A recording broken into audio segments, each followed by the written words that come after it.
ईश्वर के नाम की महिमा हो। आप सभी को जय मसीह की। दैनिक एक मिशनरी जीवन में एक बार फिर मैं आपका स्वागत करती हूँ एक नई मिशनरी के साथ। आज की मिशनरी में हम बात करेंगे फ्रांसिस क्रॉसबी के जीवन के बारे में। जन्म 24 मार्च 1820, मृत्यु 12 फरवरी 1915, मूल स्थान बूस्टर, संयुक्त राज्य अमेरिका, दर्शन, संयुक्त राज्य अमेरिका। फ्रांसिस जेन क्रॉसबी एक बैप्टिस्ट मिशनरी, प्रचारक और एक प्रफुल्लित भजन लेखक थे, जिन्होंने 1000 से अधिक भजन लिखे जो आज भी कई चर्चों में गाए जाते हैं। उनके कुछ सबसे प्रसिद्ध भजनों में यीशु है मेरा धन्य निश्चय, छोड़ना मुझे प्यारे यीशु, गाओ गाओ ख्रीष्ट है मुक्तिदाता, यीशु रख सलीब के पास और कई और अधिक प्रसिद्ध भजन गाए। क्या आप यकीन कर सकते हैं कि इन्होंने इन सभी गीतों को दृष्टिहीन अवस्था में लिखा था। बचपन से ही क्रॉसबी दृष्टिहीन थी और जब वह केवल 6 महीने की थी अपने पिता को खो दिया। उनकी माँ मर्सी क्रॉसबी और दादी यूनिस क्रॉसबी ने उनकी परवरिश की, जो उनकी धार्मिक परवरिश के लिए काफ़ी हद तक जिम्मेदार थी, और उन्होंने लंबे बाइबल पदों को याद करने में मदद किया।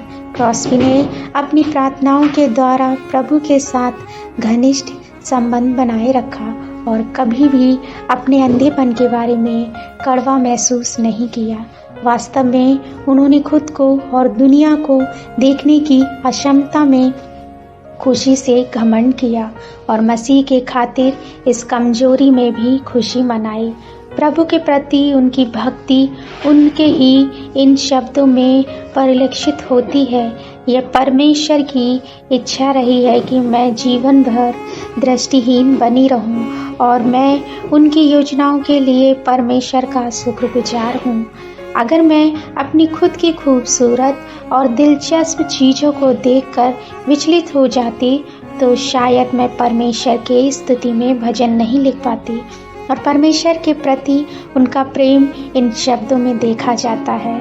जब मैं स्वर्ग पहुंचूंगी तो मेरे दृष्टि में पड़ने वाला पहला चेहरा मेरा उद्धारकर्ता का होगा। लाखों लोगों के जीवन को छूने के लिए परमेश्वर द्वारा इस्तेमाल किए जाने की उनकी उत्कट इच्छा उनके गीतों के माध्यम से पूरी हुई। भजनकार होने के अलावा क्रॉसबी एक सक्रिय बचाव मिशन कार्यकर्ता थी।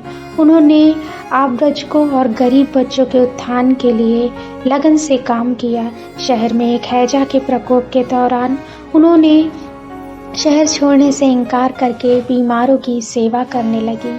यदि कोई ऐसा दृष्टिहीन व्यक्ति अपने सृष्टिकर्ता के लिए इतना कुछ हासिल कर सकता है तो हमारे बारे में क्या है। प्रिय, क्या आप अपनी निर्बलताओं में परमेश्वर की स्तुति करने और उन्हें परमेश्वर की महिमा के लिए उपयोग करने में प्रोत्साहित करते हैं। प्रभु में मसीह के खातिर अपने निर्बलताओं में आनंदित हूँ, क्योंकि जब मैं निर्बल होती हूँ तभी परमेश्वर के लिए सामर्थ्य कार्य करने में बलवंत होती हूँ। आमीन। प्रभु आप सभी को आशीषित करें।